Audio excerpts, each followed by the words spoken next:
বিসমিল্লাহ ওয়াসসালাতু ওয়াসসালামু আলা রাসূলিল্লাহ ওয়া আলা আলিহি ওয়া আসহাবিহি ওয়া মান ওয়ালা বা'দ। সম্মানিত উপস্থিতি, আমরা খুব অল্প সময়ের মধ্যে কিছু প্রশ্নের উত্তর দেওয়ার জন্য চেষ্টা করব। প্রকৃত ইমানদার বান্দা হওয়ার উপায়গুলো কি? এটা একটা লম্বা আলোচনা। আমার মনে হয় এখানেই আমরা করেছিলাম একটা জুমার খুতবার মধ্যে। মানে ইমানের গ্রেড হচ্ছে তিনটি। ইমানের গ্রেড হচ্ছে কি তিনটি। একটা হচ্ছে আসলুল ইমান, মানে কমন ইমান, যেটা শুধু ইমান গ্রহণ করলেন। আরেকটা হচ্ছে হাকিকাতুল ইমান, মানে ইমানের প্রকৃত যেই রূপটা রয়েছে সেই রূপে আপনি পৌঁছতে পারলেন, হাকিকাতুল ইমানে পৌঁছতে পারলেন। আর হচ্ছে কামালুল ইমান, ইমানের পরিপূর্ণতায় পৌঁছতে পারলেন। এখানে আমরা মানে হাকিকাতুল ইমান এর বিষয়টি আলোচনা করেছি, আমার খেয়াল আছে। এটা অনেক লম্বা প্রশ্ন। আর কামালুল ইমানের বিষয়টা আমি এখানে আলোচনা করেছি না অন্য কোথায় আলোচনা করেছি সেটা আমার জানা নেই, তবে আলোচনা করেছি। এটা আরেকটি খুতবার মধ্যে আলোচনা করেছি। কামালুল ইমানও একটা গুরুত্বপূর্ণ পয়েন্ট, এটা গুরুত্বপূর্ণ পয়েন্ট। তবে হাকিকাতুল ইমানের মৌলিক যে বক্তব্য, সে বক্তব্য হচ্ছে আন ইউহিব্বাল মারউ লিনাফসিহি মা ইউহিব্বু লিআখিহি, মানে সে তার নিজের জন্য যেটা পছন্দ করে তার ভাইয়ের জন্য সেটা পছন্দ করবে। ইমানদার ব্যক্তি তার অন্তরের মধ্যে নিজের জন্য যতটুকু ভালোবাসা, তার একজন ইমানদার মুসলিম ভাইয়ের জন্য তার অন্তরের মধ্যে ততটুকু ভালোবাসা থাকবে। যদি কোনো ব্যক্তি মানে এই মানে উত্তীর্ণ হয়ে থাকে, মুসনাদ আহমদের হাদিসের মধ্যে রাসূলুল্লাহ ইরশাদ করেন যে আহিব্বা লি আখিকা মা তুহিব্বু লিনাফসিকা তাকুন মুমিনান, তাহলে তুমি প্রকৃত ইমানের একটা মানদণ্ডে উত্তীর্ণ হলে, প্রকৃত ইমানের একটি মানদণ্ডে উত্তীর্ণ হলে। তবে এই বিষয়ে আমি বলেছি যে একটা জুমার খুতবায় আলোচনা করেছি, বিষয়টি ছোট নয়, সংক্ষিপ্ত নয়। তো মুদ্রা কথা হচ্ছে এটি, মুদ্রা কথা হচ্ছে এই যে তার অন্তরের মধ্যে নিজের জন্য যেই ভালোবাসা, সেই ভালোবাসাটুকু তার মুসলিম ভাইয়ের জন্য তার অন্তরের মধ্যে থাকতে হবে। যদি না থাকে তাহলে তিনি প্রকৃত ইমানের যে গ্রেড রয়েছে সেই গ্রেডে উত্তীর্ণ হতে পারবেন না।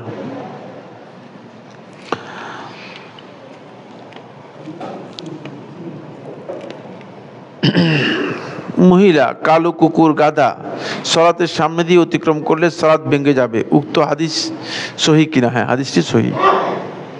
এই হাদিসটি সনদে দিতে সহিহ। অনেক সময় বাসায় মহিলারা সালাত আদায়ের সময় সামনে বাচ্চা মেয়ে চলে আসে, এক্ষেত্রে বাচ্চা মেয়ের কথা বলা হয় না, মহিলার কথা বলা হয়েছে।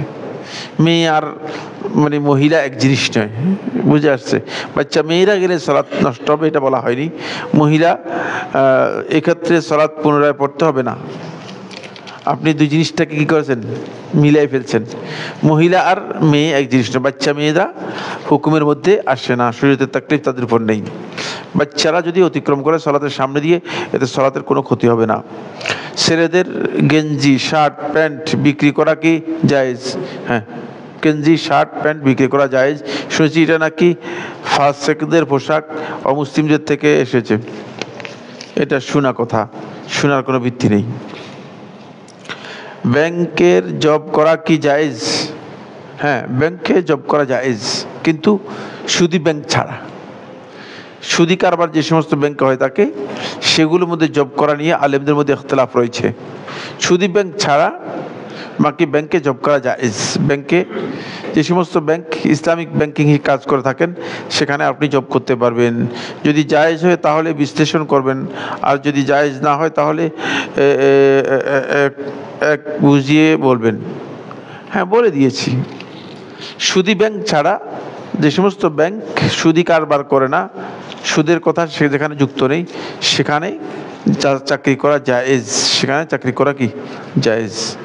আর সুদী ব্যাংকে যেহেতু সুদের কারবার রয়েছে, এ নিয়ে আপনার জায়েজ করা নিয়ে আলেমদের মধ্যে ইখতিলাফ রয়েছে। আর এদের মধ্যে ইখতিলাফ, বিশুদ্ধ বক্তব্য হচ্ছে সেখানে চাকরি করবেন না, সেখানে চাকরি করবেন না, চাকরি না করাটাই হচ্ছে বিশুদ্ধ বক্তব্য। আমি দশম শ্রেণীতে পড়ি, কিন্তু পড়ালেখার প্রতি আমার কোনো আগ্রহ নেই। আমার পরিবার এবং আরও অনেক সব মানুষ আমাকে বোঝায়, কিন্তু তাও লাভ হয় না। পড়ালেখা হওয়ার জন্য কোরআন হাদিস থেকে আমাকে সমাধান দিবেন। 2026 সালে এসএসসি দিব।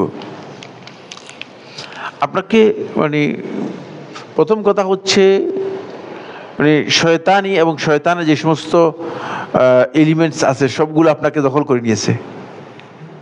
এগুলো থেকে আপনাকে বেরিয়ে আসতে হবে, এগুলো থেকে আপনাকে বেরিয়ে আসতে হবে। আপনি ওই ফেসবুক, ইউটিউব, ওই সেই দুনিয়ার যত শয়তানের যত আড্ডা আছে, শয়তানের যত ক্ষেত্র আছে, সবগুলোর মধ্যে অবগাহন করে গেছেন। এগুলো থেকে নিজেকে সম্পূর্ণ আলাদা করে নেন। সাথে মোবাইল রাখবেন না, বুঝতে পেরেছেন? সাথে শুধুমাত্র বই রাখবেন। আর যখনই মনে পড়বে যে না পড়ালেখার করতে ভালো লাগতেছে না, তখনই মানে নিজেকে বাধ্য করবেন পড়ালেখার জন্য। রেগুলার আপনি পড়ালেখার প্রতি মনোযোগ বৃদ্ধি করবেন, তাহলে দেখবেন যে আস্তে আস্তে আপনার অবস্থার পরিবর্তন হচ্ছে। কারণ আপনার অন্তরের মধ্যে মানে শয়তান আপনার অন্তরের মধ্যে একেবারে গেড়ে বসে গেছে। শয়তানের বিভিন্ন কল কবজা, বুঝলেন না, সবগুলো নিয়ে গেড়ে বসে গেছে। এই জন্য আপনার পড়ালেখার প্রতি মানসিকতা নেই। অলসতা এটা মুনাফিকের লক্ষণ, এটা ভালো কাজ নয়।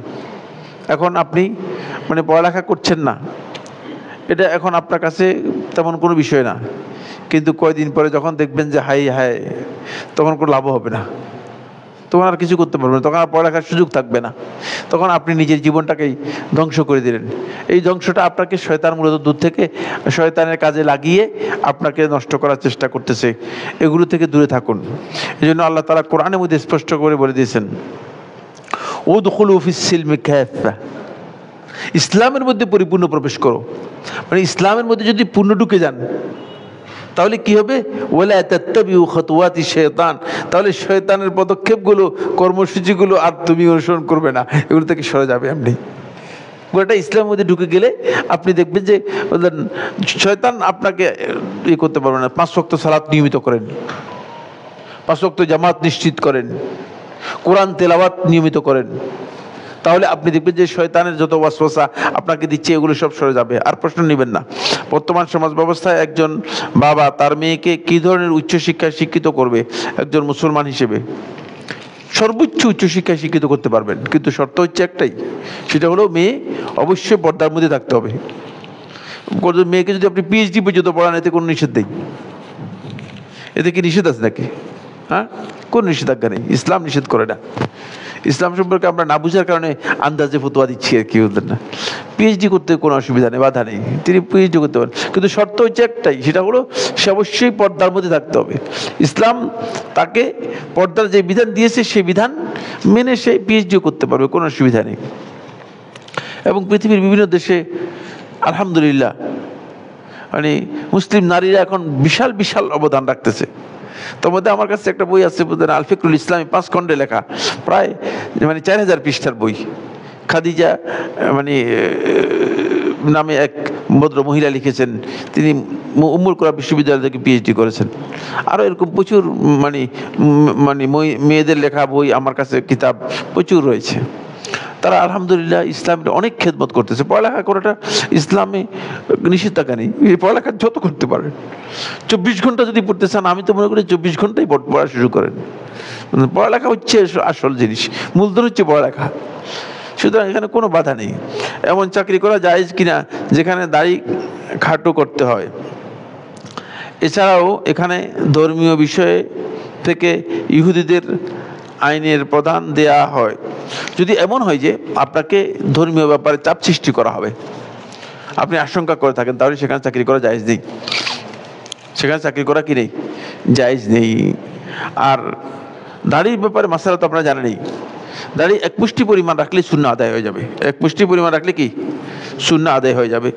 এখন যদি আপনাকে 1 মুষ্টি পরিমাণ রাখতে অনুমতি দেয়, তাহলে আপনি সেখানে চাকরি করতে কোনো কি নেই, বাধা নেই, সুন্নাহ আদায় হয়ে যাবে। দাড়ি আপনি যদি দাড়ি রেখে দেন, তাহলে আপনার সুন্নাহ, আপনার কি ফরজ আদায় হয়ে যাবে। ফরজ যেমন এই যে দাঁড়িয়ে এক মুষ্টি হয় নাই, ফরজ আদায় হয়ে গেছে, ফরজ আদায় হয়ে গিয়েছে, বুঝতে পেরেছেন? ফরজ কি আদায় হয়ে গিয়েছে, সুতরাং তিনি গুনাহগার হবেন না, হারাম হবে না, কবিরা গুনাহ হবে না, হারাম হবে না। কিন্তু এক মুষ্টি পরিমাণ রাখাটা সুন্নাহ, এক মুষ্টি পরিমাণ রাখা কি সুন্নাহ। কিন্তু এক মুষ্টির অতিরিক্ত হলে আপনি ছোট করলেও এতে আপনি গুনাহগার হবেন না, এতে আপনি কি হবেন না, গুনাহগার হবেন না। কিন্তু যদি আপনাকে বাধ্য করে আপনার দ্বীনের কোনো বিষয় নিয়ে আপনাকে মানে বাধ্য করে তাদের কোনো দিন ধর্মীয় আচার অনুষ্ঠান মেনে নেওয়ার জন্য, তাহলে সেখানে চাকরি করা হারাম, চাকরি করা জায়েজ হবে না। হাযা সুবহানাকা আল্লাহুম্মা ওয়া বিহামদিকা আশহাদু আল্লা ইলাহা ইল্লা আনতা আস্তাগফিরুকা ওয়া আতুবু ইলাইক। আসসালামু আলাইকুম ওয়া রাহমাতুল্লাহি ওয়া বারাকাতুহু।